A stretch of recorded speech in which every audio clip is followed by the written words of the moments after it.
and gentlemen, welcome to the second episode of Before the Bell. We got UFC comebacks, WWE's Money in the Bank, and Jake Paul is coming back to the ring.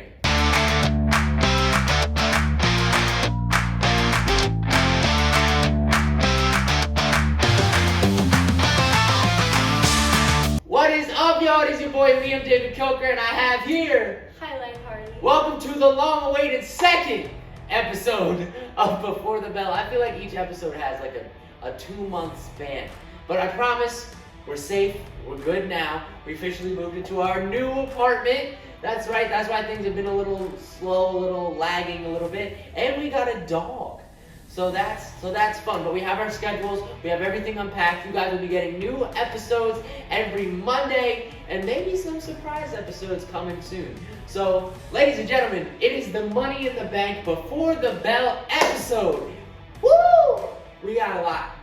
We got a lot to talk about. We got outcomes, we got matches, but before we get there, we have a new segment I wanted to bring to the show called The Other Sides of the Ring. Now, this is based on boxing and MMA. I felt like, instead of just talking about one combat sport, let's talk about all the combat sports with all the fun things that it brings. The first thing we are going to talk about is Jake El Gallo Paul versus Chavez Jr. Now, I have the opportunity to say that I have been to not just one, but 2 Jake Paul fights.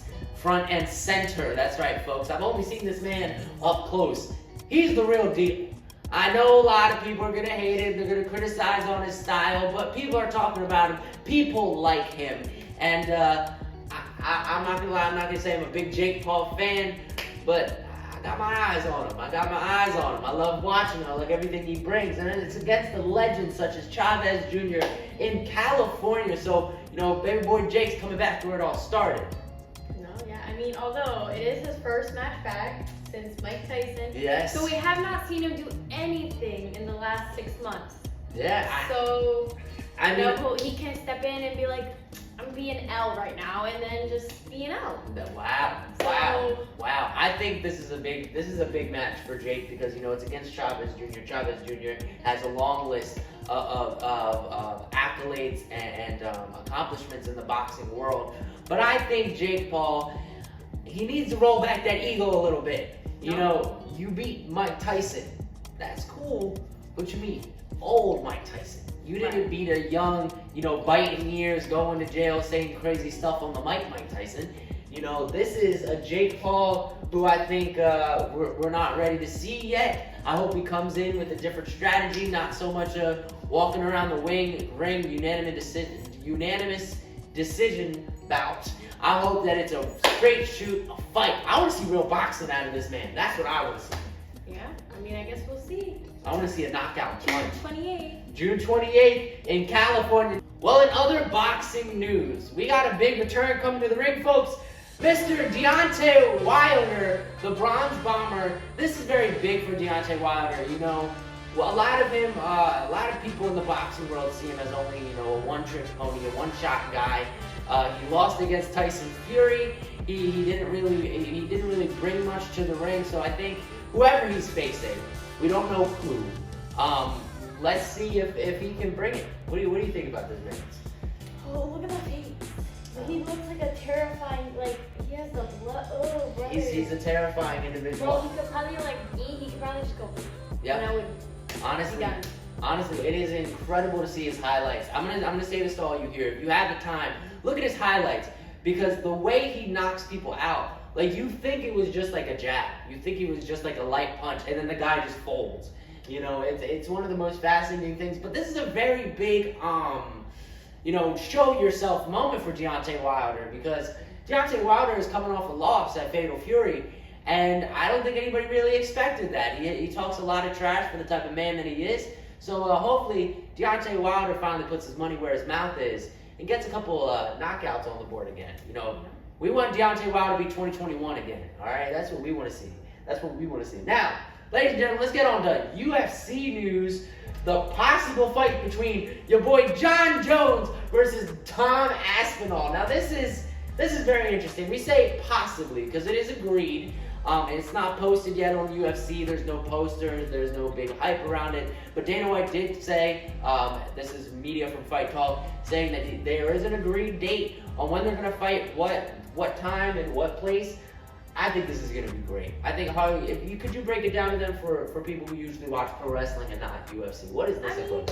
Correct me if I'm wrong, but it's basically like Jey Uso and John Cena. Very much, yes. So you have the top 2 tiers of contenderships. You know, this man right here, he was the heavyweight champion of the UFC, and he got hurt. Which, you know, we didn't expect that out of all things. And then Tom Aspinall stepped in. He became the champion. So now we have 2 heavyweight champions in the UFC at this moment. Now it's time to see who's going against who. You know, who's really the better fighter? You know, everybody can arguably say that Jon Jones is one of the best UFC mixed martial artists to ever step on this planet. He is a man that looks at you. You can step one way and he knows, all right, this is what he's doing for the next 5 punches. I have hella respect for him and hella respect for him. This is a match that everybody's dying to see. It's been pushed back. My humble opinion, Jon Jones should have fought him first after his injury. I think that should have been his first stop. Taking out the guy that everybody says stepped up to his plate when he should have been in that main event. But hey, it's going to happen. I'm excited to see it. On to other UFC news. Donald Cowboy Cerrone is coming back to the UFC in 2025. I'm excited for this. His last fight was against Jimmy Miller. Now he is a UFC Hall of Famer. I think there's going to be a lot of things that we're bringing in. There's not much that we know about this topic right now. All we know is that it's announced that 2025 is looking like a cowboy year, which is this year. If you didn't know, I had to check that out. I am tired of the Cowboys. Cowboys everywhere. Cowboys here. Cowboys there. Bro, but look at this cowboy. He is so old, he should just go home and milk his cow. What is he doing? Just call Cowboys Cerrone old. He's gonna get snapped. Wow, that's wild. What a wild thing to say. I honestly, I like that opinion. I mean, I'm sick and tired of these Cowboys too, especially thinking that they can win gold. I think that this cowboy in particular, I'm excited to see him fight. I think it was something that we didn't think we were going to see, and now he's on his way back, and I'm ready to see some fireworks. Are you guys ready for some WWE news? Woo! I said, are you ready for some WWE news? Woo! Guys, we're trying over here. Money in the Bank was last night, and it did not disappoint in Los Angeles, the city of the stars, man. Let me tell you. I see what you did there. I was wondering, look at you. Yo. Alright, well, the first match that we want to talk about tonight was Dominic Mysterio versus Octagon Jr. That's right, Stop Sign Jr. against Dominic Mysterio. What do we think about these two right here? I mean, I love my Dom Doms, so I was very much like, let's go. But Octagon Jr. has so much potential. He has so much talent. Like, seeing all his work in the ring, he's gonna run for it. I think he's gonna get it from Dom at some point, and I think that's gonna be good. I think the one thing that watching this match that I thought was incredible was that this is a AAA superstar in a WWE ring against Dominic Mysterio. Now, no Dominic Mysterio doesn't talk about his deadbeat dad very much, Rey Mysterio, but that, I believe, is what wrestling is all about. It's about legacy. It's about passing down to the younger generation. You know, the fact that, you know, one of the greatest luchadors of our time, arguably Rey Mysterio, has a son facing a AAA competitor. That's incredible, and I hope WWE continues to move forward with it. And of course, the winner of that match was Dirty Dominic Mysterio. I'm sorry, can we roll something back? Did you call him Dom? Yes, I love my Dom. But as much as the love are you that on I Liv have, Morgan? no, listen. Are you on Liv Morgan? I'm sorry. As much as I love Dominic Mysterio, I don't trust him. I don't trust him with Liv. I think we saw what happened with Rhea. Like, he was so quick once she lost it to be like, hi, Liv. I don't trust him. I think as much as I love him individually, like, no. Ooh. No. Ooh. Run with the gold yourself and stop running off of Liv. Oh. Dang. Sorry, Liv Morgan. Lyam! Sorry. All right, next topic. Ladies and gentlemen, the Women's Intercontinental Championship match. Lyam Valkyrie versus Becky Lynch. What a match. Irish versus the Irish. Now, I'm Irish. If you didn't know, my name is Lyam David-Kilker. Let me put on my Irish accent for this one. Ladies and gentlemen, Lyam Valkyrie versus Becky Lynch for the Women's Intercontinental Championship match. I'm not going to continue doing that because you won't understand a thing I'm saying. But I think this match was a banger. That's what I'm talking about. It was an incredible match. It showed the storyline from the works with what they had. I think that's another thing that we need to talk about this pay-per-view. This pay-per-view was definitely felt like it was whipped together because I feel like it's just been pay-per-view after pay-per-view after pay-per-view. And if you're not keeping up with daily wrestling news, you know, it's hard to keep up with these storylines because you're not watching day-to-day, week by week. So I think this match did a very good job at honing in on that storyline of, you know, Becky coming back after Mania. They became tag team gold. Lyra loses that tag team gold. Becky turns on Lyra, and honestly, you know, they actually kind of look alike. It's kind of crazy. No, I mean, like the younger Becky Lynch in that ring. No, for sure. As much as I love Becky, she's an all-time favorite all the time. I think Lyra is taking her spot, so Becky can go home and be with her children who need her. That's right. Because we know, Seth Rollins ain't stepping into the play. Yeah. Well, the winner of that match was Becky Lynch. Now, I'm excited to see the man have gold again. You know, when we see Becky with the belt, she's fiery, she's ready to go. I think this is a cool push. I think mid-cards need to be brought to that level sometimes by having a big star play them, and it adds credibility to the title because you can't give the title to somebody that has never done it before. You can't keep it a rookie's title because then what does it mean to get it? You know, but once you put somebody like Becky Lynch in that staple, it means something to get it. It means something to, you know, fight for that thing. Lyra was a great first champion. We're so glad we had her. But now let's bring this championship to another level. I would love to see a main event with this title on the line. I think it would be very interesting. No, for sure. I mean, good for her, talking about her coming back from maternity leave and doing her thing. Like, we love that for her. I want to see her and Rhea. My favorite growing up was, I'm pretty sure, correct me if I'm wrong, but it was Becky Lynch, Ronda, and Charlotte. Their trios, oh my gosh. Yeah. They're all of them just going back and forth with the weapons and this and that. Had me invested where I'm like, I gotta come home from school to watch this every single day. Like, what is happening? Yep. I think Becky has a lot to prove, and I'm excited to see what they cook up over there in WWE Labs. Next match is the Women's Money in the Bank Championship match. No. Take the money. I think this was a mid-ass match, okay? I love Rhea, obviously, love Roxanne, love Alexa, like, I love them. And all of, like, the new ones, like, good for them for getting the opportunity, but, like, it wasn't there. Like, I personally want to see AJ Lee, obviously, come back and face Roxanne, because, like, you put them right next to each other, they're basically sisters. They look alike, they have the same style, the same everything, so I think their chemistry would be good, whether it's together or, like, you know, against each other. What do I have to say about this match? I'm gonna break the fourth wall here, you know, on this all women's main event. No, that's not what it's called. Money in the Bank.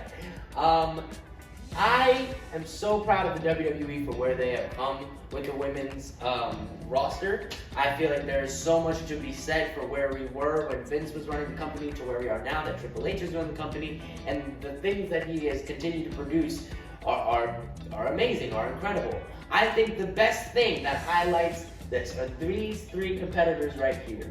They put newer superstars that just got on the roster, hot on the skillet, into a match such as this to highlight their moments. I think Money in the Bank is really just like a spot shot off, you know? It's who can make the best spot, the biggest moment, the greatest, you know, hurrah, and I feel like that's what this match does. And it was so smart of them, having three veterans and then three newbies in the same match because they both brought something new out of each other. The veterans had to step it up because if these new people are coming out with things that people have never seen before, the veterans are like, oh, they taking my fans. the newbies gotta step it up because they have something to prove in that ring. Not only if you didn't win the briefcase, but you have something to prove to the fans of like, can you do an insane match such as this? And I'm very proud of every woman in this match, especially the winner, my girl. Take caution, Naomi! Yo, I have loved Naomi from the beginning. I'm a big Total Divas fan, and I think with Naomi's character now, this is something totally different we've never seen before. She's kind of on this rampage, controlled chaos. You know, we've seen the feel the glow bullshit, but now we got something real, something authentic. Which I'm not saying that wasn't her being real and authentic before, but I'm saying that this is something that has emotion, that drives. You know, back at Mania when it was her versus Jade, and she was crying. Like, she had emotion. And I'm excited to see what she does as Miss Money in the Bank. Caution, watch out, y'all. I'm excited. Next match is the men's Money in the Bank. Guys, there's a lot that happened in this match that we really need to jam pack here. But we need to look at this right here. We got LA Knight, Penta Andrade versus American Grande, or whatever they're calling him nowadays, chat table. And then we got Seth Rollins. Woo! Seth Rollins! And Solo Sikoa. Ooh. I think this match was a 10 out of 10, featuring our dog. 10 out of 10. I love Seth Rollins. He's evil. It just makes it all so good. Love LA Knight, obviously. And then all of the other ones have like so much potential. But I think my favorite highlight of the entire match was Jacob Fatu coming out of nowhere being like, I hate you, Solo. Ooh. And good for him for Ooh. standing up when he knows he doesn't fit or belong in that family. I think. Sorry, I was a little thrown off by my dog drinking water. You got it, Bubba? It's hot. It's Florida. But I think one thing we got right here that we need to all dissect and look into. Solo Sikoa. The reason Jacob Fatu is Jacob Fatu in the WWE is because of Solo Sikoa. If it wasn't for Big Koa, as I'm gonna call him, if it wasn't for Big Koa over here, Fatu wouldn't be as big, you know? Like, I get it, he had his indie name, but it doesn't matter. I learned that with the WWE is no matter what audience you build out there, if you can bring it into here and it just doesn't work, it just doesn't work. You know, WWE fans are very specific on what they niche with and very specific on what they watch in their audience. So I think Solo Sikoa made Jacob Fatu WWE material, and I said it. You know, it takes, you know, Jacob Fatu's been putting his work in, you know, training with referees' sons and stuff, and, you know, because that betters him. But, I think it was good. But you could mean anyone. You said Solo's training with... I said Fatu's training with referees' sons. Oh, I thought you said Fatu's training with sons. I was like, oh, that's okay. I always go off. What'd you say? Agree to it. I know. Talk about Fatu. I mean, Fatu, he WWE material, and he's been putting that in, but he wouldn't be putting it in if it wasn't for this man. Come on, respect him. He had to carry his family's bloodline. What? No. He picked up where Roman Reigns had to leave. He left, so Solo picked it up for him. And now Solo isn't no better than what Roman Reigns was. I would like to state this. I think it took a lot for Solo Sikoa to move on from Roman Reigns' failure. He failed. And he was showed tired. That he was good enough. He was tired from always being good enough. You can only be good enough so much and then you get tired. Exactly, like Jacob Fatu. Now, I think another thing we need to highlight is this man here. The man that we're all brought here for LA. Yeah. You know, LA Knight. Yeah. That was good. We didn't plan that. Could you tell, folks? But LA Knight, Penta and Andrade and America Grande Espresso Coffee. I think there is a lot to be said by these men right here. Because I don't know much about him, I'm not gonna lie. He's good at doing the flippy flips. Penta, this is his first Money in the Bank. LA Knight, this is his it might have been second or third. He had something to prove the most out of all these guys. Because right now, we sleeping on LA Knight. I saw this clip of Triple H talking in a press conference back in 2023 saying that, we just gotta let him wait a little bit. He's gonna be the future. Let's see. Future is now. Future. You had him lose to Logan Paul. Future. Speaking of Logan Paul. Wait a minute. Future. You had him take the title from someone that, I honestly think it doesn't show that much credibility. I think this man is being slept on. Honestly. Penta, first Money in the Bank, killed it. I loved it. Chad Gable, Grande, Espresso Venti, Colada. I like where they're going with this. This is good. If it even is Chad Gable, I don't know. It's Chad Gable. It's Chad Gable. And then Andrade, I feel like he was kind of just the dark horse of this match. It was kind of just, one of those qualifiers that you throw in to bring some high-flying moves. Now I got to go to the guy that we always talk about because he's just so good, but could it be, any better? He is so great. Give him a round of applause. Seth freaking Rollins. Yeah. Winner of the men's Money in the Bank. I'm super excited to see what he's going to do with this. He's been working so hard. Look at that funny looking face. Right. But look at him. Look at his hair. I can hear this picture. Ha ha ha ha ha. That's what he sounds Bro, like. it's so great. It's so great. Yeah. He talks like this. He has a high in his All right. Cut out the Seth hate. Let's go. Let's move on, guys. Let's move on. Anyways, oh my gosh. I think this was a phenomenal match. I think it was a really good main event.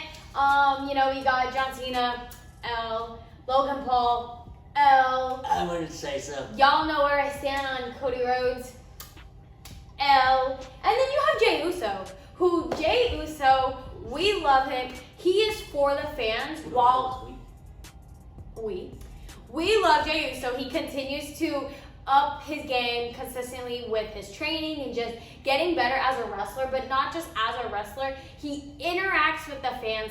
He is going into the audience and talking to little kids and showing them, oh my gosh, let me be your favorite wrestler. And I think those are the moments that he's doing these with the little kids, and the little kids are like, oh my gosh, this is gonna make me want to watch WWE for ever, because then I could be like, Jey Uso gave me a hug, or Jey Uso let me eat with him, or something like that. And I think in a wrestling standpoint, for me, it was always the indies wrestling is why I was so much into wrestling. I was because I get that one-on-one communication with the wrestlers. Now with WWE, you typically don't see that, but Jey Uso is bringing that to them, and that is what's making kids there was a kid on just last night on Money in the Bank, and I was like, that kid is for sure gonna watch wrestling for the rest of his life because of Jey Uso.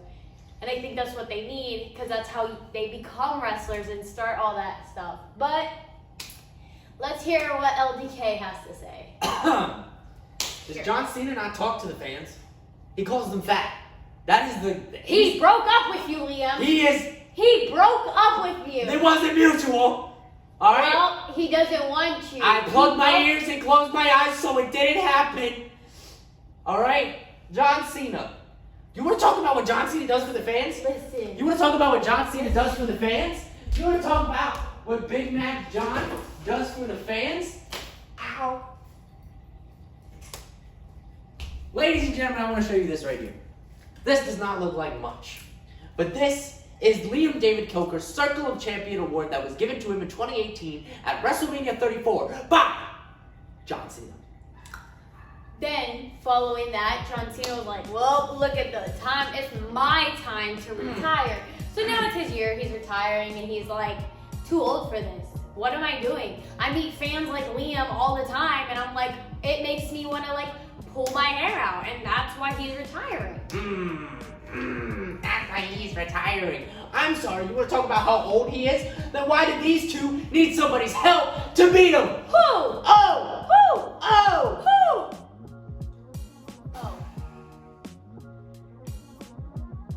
Anyways, the winner of that match was the phenomenal Jey Uso. So. Didn't win it by himself. Didn't win it by himself. Didn't win it by himself. What? There it is. Yeah. The return of R.TRUTH.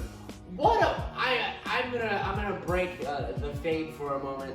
Forgive me, Undertaker, but this was one of the biggest rug pulled from out under us that we have ever seen in the history of WWE. Honestly, this was something that was such a curve left that I was so happy. You know, when I did see that black hooded figure run in and beat up that guy, I thought it was one of Seth Rollins' goons. I thought it was one of Seth Rollins' buddies. Maybe. You know, Seth was about to cash in. I was like, oh, I could have predicted this. And then it stood up. It stood in that what's up stance and pulled the shiesty off. It was R.TRUTH! Yo, I was so happy about this moment. This moment was insane. Back to being a bad guy. No. Okay. I really enjoyed this moment. I remember just like last week, R.TRUTH put like, I was released and everything. And I think we were at Disney when Lyam saw it and was like, this has to be true. no, what is this? Like me and my brother grew up watching it. What is this? Which I thought it was adorable. Really did. It was really upsetting to see that he was released, but super exciting to see him back. It was really cool for me watching this and seeing like R.TRUTH come in and like just do what he had to do, because growing up I used to go to a wrestling company where my favorite person, Rembrandt, would wrestle there, and Rembrandt would do the exact same thing, have his hood up and everything, and if it wasn't him, it was your favorite Cosmic. They would do that all the time, so I was watching and I was like, oh my god, I love this. Yeah. But so I was super happy.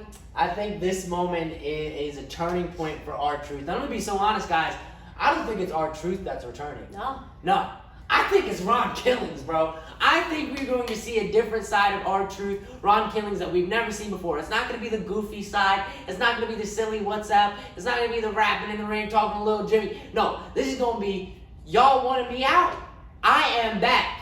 And now I'm going to prove something, because clearly he brought something to that screen that has never been brought before. You know, there's been a lot of releases in WWE. There's been a lot of let-goes, a lot of unexpected ones. But I've never seen a fan base so centered around one singular person that brought entertainment every single week without a lot. And it wasn't even like he was in big storylines. It wasn't like he was in big moments. He was in little moments that made big moments. It was about quantity, not quality. And this man right here is back, and he's ready to make a statement. And that's the truth on Ron Killings. That was pretty good. Yeah. That was pretty good. I like that. Put that on my sheet. That's right. Call me LDK for a reason. Anyway. Now, ladies and gentlemen, thank you so much for watching Before the Bell, the Money in the Bank edition, ladies and gentlemen. Guys, we love y'all. You know we love y'all. We have been going through a lot over here, just packing, getting a dog, figuring our lives out, figuring out Starting college!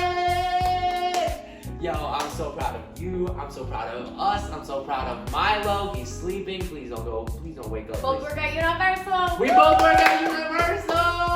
So I feel like there's a lot of things that we are culminating to do and make things happen. And now we have a schedule. Now we have time. Now we have moments. Woo! Before the Bell is going to be hotter than ever. Every Monday. 5 p.m. 5 p.m. We'll be dropping something for you And guys. maybe some surprise things on Wednesdays, not this upcoming Wednesdays, but Wednesdays. I gotta let that know. All right. My name is David-Kilker. And Highlight Harley. Deuces!